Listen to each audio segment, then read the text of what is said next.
Today marks 5 years since the horrific shooting at the Capital Gazette newsroom in Annapolis. That attack left 5 people dead, and it devastated countless members of our community. Arvind Kosloff shows us how people are remembering those who lost their lives that day all these years later.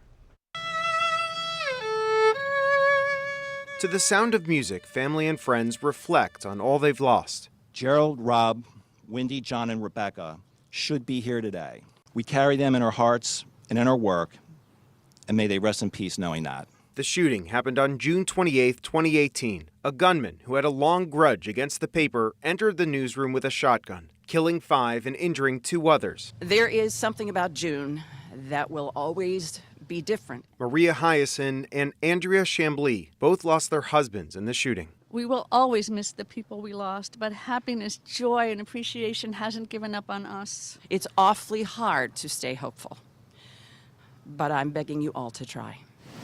5 years later, the memory of that horrible day hasn't faded for people like Paul Gillespie. He was in the newsroom when the shooting began. I think about it every day. That's part of the problem I have, is thinking, why did I get to walk out of there? You know, why did the shotgun blast just miss my head by an inch as I was running for the door, you know? And I like to think that I got out of there so I could keep doing the work that Wendy, Rob, Gerald, Rebecca, and John would want me to do.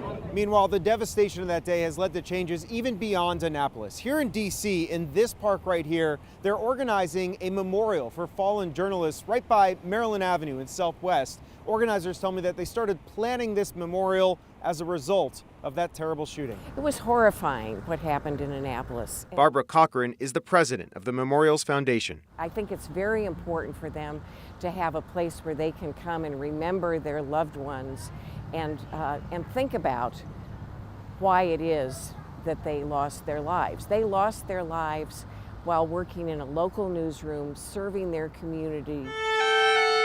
Remembering those lost on this anniversary, I'm Evan Kosloff, WUSA 9. Governor Wes Moore was also there for the wreath laying. He signed a declaration making today Freedom of the Press Day in Maryland.